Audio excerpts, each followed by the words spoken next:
Sa video na to, kung napanood nyo to, hinahabol po sa Atty. Lenny ng media, no, ng mga reporters. Pero nag-refuse po siya na magpa-interview.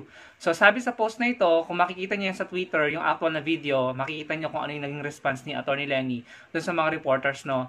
Good vibes naman po yung eksena. So sabi dito sa report na to, trending na trending po ito. Sabi dito, watch, former VP Leni Robredo declines media interview, saying she doesn't want to draw attention away from the event honoring martyrs and heroes who resisted martial law.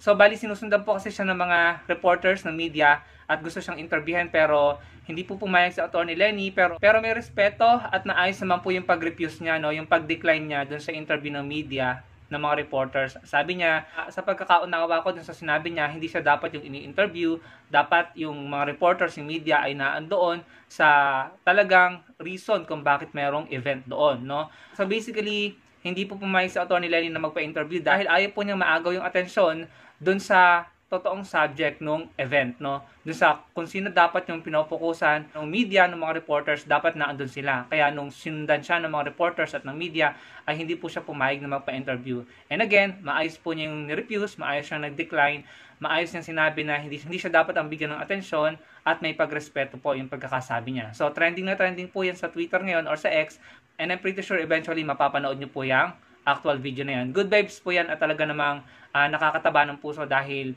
hindi po siya yung tipo ng politiko or kilalang personalidad na talagang mga agaw po ng atensyon, no, para lamang sa limelight, no. Kaya isa yan sa mga na-admire ko kay Atty. Lenny. Ito pa, isa pa na gusto kong bigyan ng reaction, itong naging pahayag ni Harry Roque, no. Sabi dito, watch, former presidential spokesperson Harry Roque has called on media practitioners to stand with Sunshine Media Network International, which is supposedly being threatened with franchise revocation. A House panel is set to probe the network over alleged fake news released by one of its hosts against Speaker Martin Romualdez. Sabi dito, meron na naman pong banta sa karapatan ng malayang pamamahayag. Harry Roque, who berated the reporter and defended Duterte's attacks on the media, is now calling on the media to stand with Apollo Quiboloy's SMNI, which is reportedly facing franchise revocation. Sabi niya dito, muli sa ating mga kasamahan sa media, meron na naman pong banta sa karapatan ng malayang pamamahayag sa pamamagitan ng pananakot na baka po ma-revoke ang prangkisa ng SMNI. Pero dati, ito yung mga naging pahayag ni Roque dati. Roque claims Duterte tirades don't threaten press freedom. Ayun yung mga pahayag niya dati, no? Roque barring reporters from palace briefing, not a press freedom issue.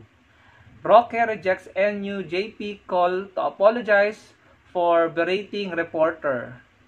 Ayan. Tapos ito pa, no ABS-CBN stations. Roque says Filipinos can turn to government news channels. Ayan, so evident na si Harry Roque ay tila nagiging hypocrite po sa mga pahayag niya at nagiging double standard or bias. Kasi nga po, pinasara ang ABS-CBN nung nakaraang admin, ano po, naging ganun ba ang statement ni Harry Roque patungkol sa malayang pamamahayag, no? Ayun, binasa natin isa-isa yung mga pahayag niya dati, nung sila yung nasa posisyon, mga pahayag niya dati na may kinalaman sa press freedom, ano? Tila hindi naman ganun ang pagpapahalaga ni Harry Roque sa press freedom noong sila yung nasa posisyon. Ngayon naman, na ipoprobe at iimbestigahan ng SMNI dahil sa di umano'y nagpakalat ng disinformation patungkol kay House Speaker Martin Romualdez, ayan po, si Harry Roque nananawagan sa mga kasamahan daw, no, sa media na parang tumindig kasama siya or sila dahil nga po tila nagigipit ang SMNI. Pero ang Congress naman po ay may valid reason kung bakit nila gagawin yon. Meron po silang valid reason kung bakit nila ipoprobe or iimbestigahan, ano. Sabi diyan, possible revocation ng prangkisa ng SMNI. Hindi pa natin alam kung mangyayari ngayon, pero sila Harry Roque siguro ay nangangamba, no? Pero trip lang ba ito ng Congress? Di ba hindi naman? Meron po silang narinig na pahayag na ayon sa kanila ay hindi totoo or tinatawag na fake news at disinformation na sinabi ng isa sa mga host ng SMNI patungkol kay Speaker Martin Romualdez. At hindi po yung nagustuhan ng Congress, kaya yan po ang resulta.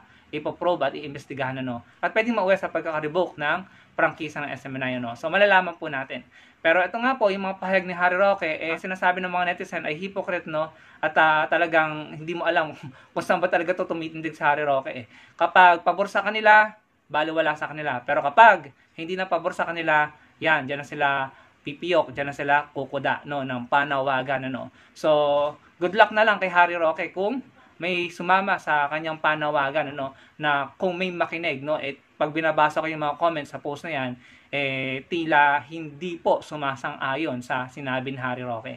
Sa katunayan, yung iba nga ay sumusuporta pa sa Congress, no, at tila gusto pang mangyari yung ayaw mangyari nila Harry Roque. Ito si Harry Roque, ewan ko, siguro sa tingin ko, pinagtatawanan na lang siya, no, kasi hindi mo makita yung prinsipyo niya. At this point of time, talagang hindi na siya makakitaan ng matinong prinsipyo.